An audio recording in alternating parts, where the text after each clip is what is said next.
It's time once again to delve deeper into my favorite TV show of all time, The Simpsons. It's another September, and that means it's time to head back into 30 brand new episodic reviews of arguably the greatest TV show of all time.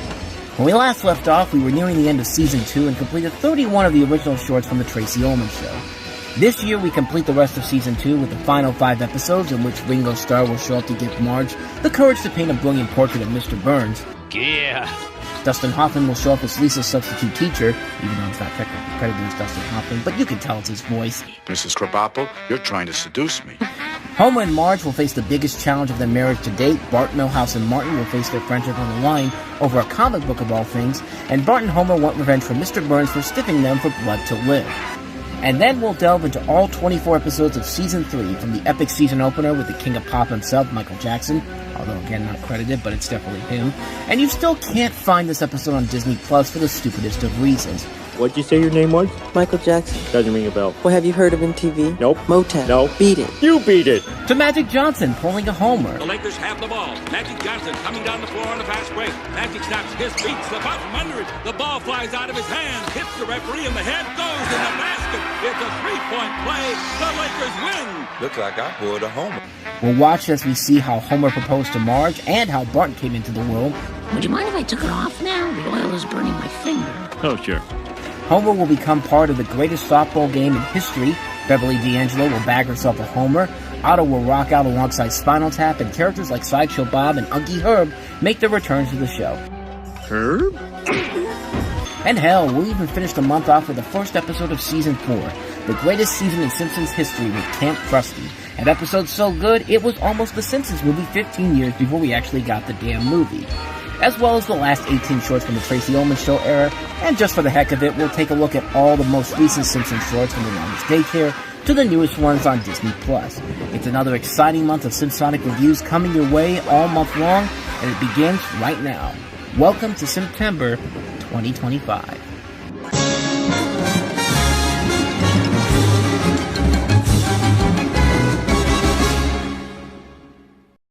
And we begin our second edit for September by taking a look at Brush with Greatness, the 18th episode of Season 2 and the 31st episode overall, first podcasted on April 11th, 1991. It was directed by Jim Reardon and written by Brian K. Roberts, who at the time was working as both an editor and a dialogue editor on the series. And this was his only penned episode of the show, although he had a long-standing career later on as a director, working on many, many shows such as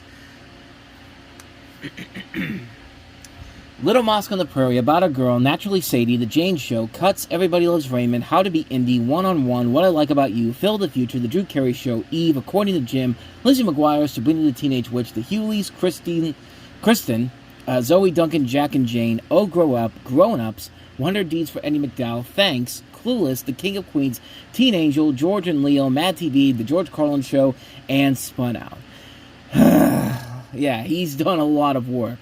Most of it is shows based in Canada, but, you know, you got to give the dude a lot of respect for tackling so many shows from both the U.S. and Canada. I mean, that is really, really hard to do, but let's talk about this episode. After discovering some old paintings she did of Ringo Starr, Marge decides to take an art class at Springfield Community College.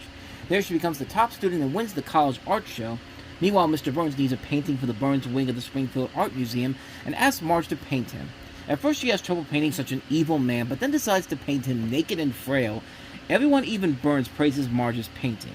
And as I mentioned, Ringo Starr plays himself in this episode, and John Lovitz guest stars as both Professor Lombardo and the donut delivery man here. And speaking of that particular scene, one of the many, many early flaws of the first couple of seasons was that you had certain voice actors sounding completely not like the same characters that they would, or even look like the same characters that they would later become. Of course, we've talked about, you know, the one episode of the show where Waylon Smithers was black, but most people forget that there was an episode that in this particular episode, when John Lovitz comes in as the donut delivery guy, we essentially hear Carl with the voice of Lenny. Hey, what gives? These donuts are piling up. Yeah, Homer Simpson went on a diet. Oh my God. And I just bought a boat. Yeah, this is one of those episodes that uses that, and we're going to get to another one later on when we get into Season 3, where another character gets another completely different voice. What I think happened in this particular case was that maybe that there was supposed to be Lenny all along, but they had already animated Carl in there, so they just said, fuck it, we'll just use it anyway, and then we won't explain why it's Lenny with Carl with Lenny's voice, But anyway, even though I haven't talked about this episode much, this is actually one of my favorite episodes of the show. I mean, it's probably would be up there high in my favorite Simpsons episodes of all time, but what I like about this episode is that everything about it comes together very well. The stories in each part come together nicely, intertwining with one another. There's a great connection they have to the main story. The opening bit where they go to Mount Splashmore leads to a lot of great, hilarious moments. And, you know, the way it connects to Homer's weight problem. And, of course, the scene that everyone remembers is where, you know, where Homer gets stuck in the pipe and you bring the kids down and these kids are screaming happily. And all of a sudden you see this gigantic screaming Homer coming right at them, which is one of the funniest bits of animation I have ever seen, and you will ever see, probably.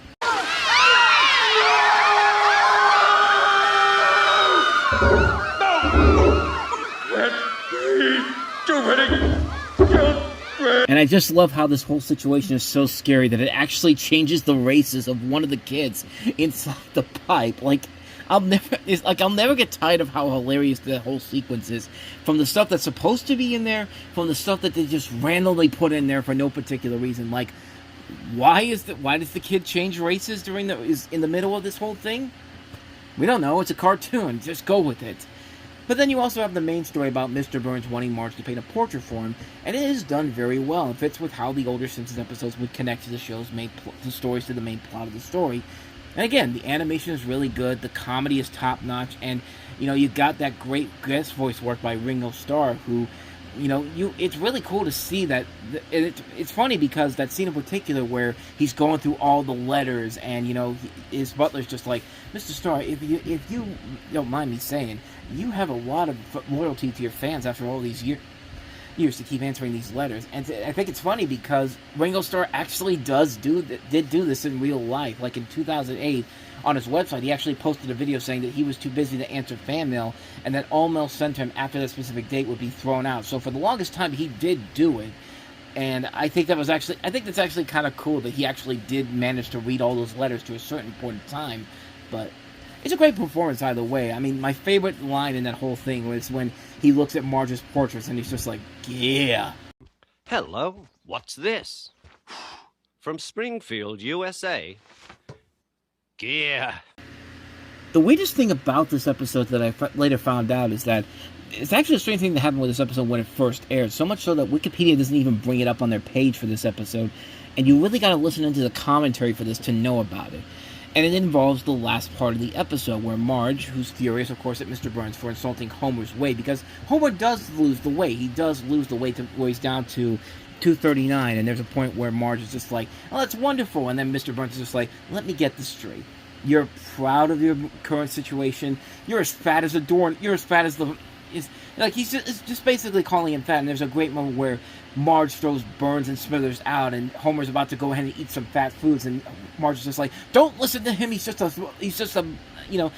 rotten old man. Like pretty much what you would say now to a very old man who doesn't know what the hell he's talking about. But I just love the fact that this whole thing, she basically just decides, screw it, I'm just going to paint this guy like he is, naked, frail, and weak. And of course the people are shocked until Marge tells them that, you know, it depicts what Burns actually is, a vulnerable human being which will one day be no more. And I like that Burns is outraged first, but then he's just like, I know what I don't like.